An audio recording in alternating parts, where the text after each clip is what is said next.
Okay, so by now I'm sure you all have heard about the Free Congo movement, and what I'm about to do in this video is just summarize to you what this is about, and I also want to give a few points to those of you who are protesting and some actions that you can take today to change the course of history. Okay, so the summary, what is actually happening in the DRC? What is happening is that for the past 20 years or so, millions of people have lost their lives so that big tech companies can benefit from Congo's resources. Okay, that is just in a short sense what this is about. So what are the main minerals that are creating this trouble? Okay, we have cobalt and coltan. These are the main ones. Congo has between 60 to 80% of each of these minerals. And these minerals are very important because they are in every technological devices that we use. So as the demand of high-tech devices grow, Congo is suffering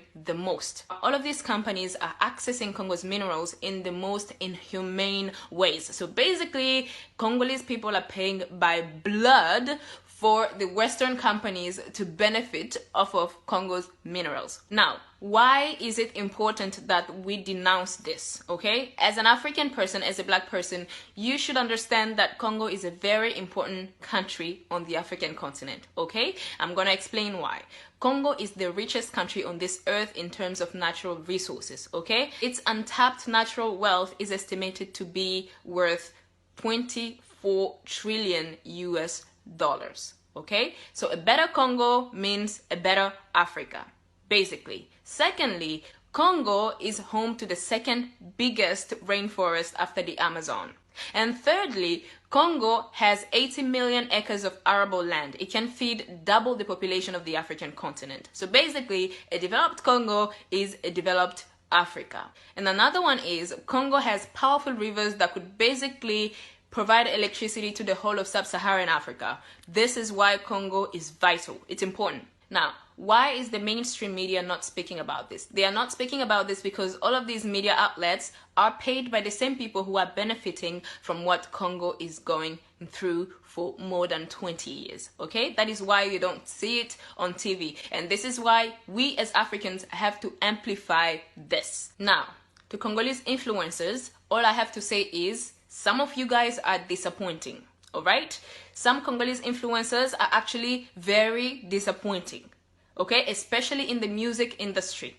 They are there to distract Congolese people all the time, but they don't want to speak when we have serious issues that face our countries. They all remain silent. It's just wrong what you are doing, all right? Our country, I don't even know if you guys know the value of what we have for you guys to be remaining silent. Just because you have $1 million, you think that is enough. Our country has a big potential. Now, what I want Africans to do, I want you guys to call out President Kagame, okay?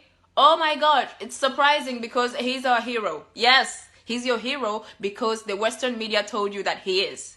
But if you study his activity on the African continent, you would know that he is no hero. He's actually working to the detriment of the African continent, because there are evidence that him and his government have been a very big contributing factor in what Congo is going through today. Did you ever stop to ask yourself what this positive propaganda is about?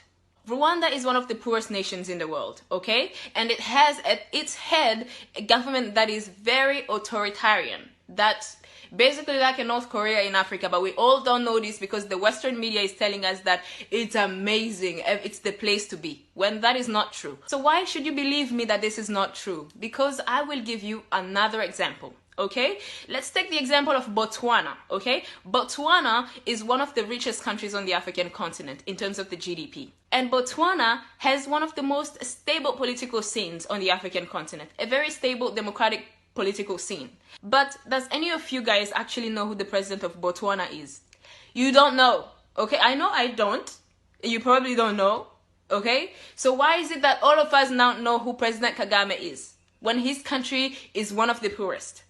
It's not even in the list of the richest countries on the continent. Then what you should be asking yourself is that, what is this fuss about? Now, the reason why most of you guys are wanting to see another image of the African continent today is because the mainstream media has shown you an image of Africa that is tarnished.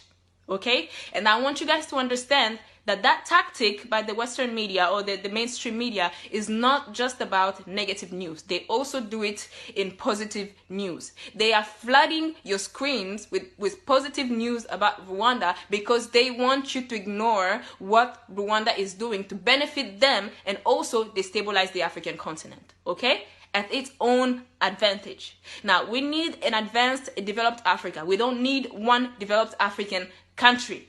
We need a developed African continent. And this is why we are going to call out President Kagame. And I know you're going to say that, okay, why are you blaming him and you're not blaming everybody else? Oh, trust me, I am blaming everybody else. And the reason why I want you to call out Rwanda is because we want to show them that we are informed. We're not stupid. And if you want to read, if you want some resources that you need to read, please message me. I have readily available resources for you to read. Okay? This is not a secret. Everything that I'm saying to you today, everything that I'm saying to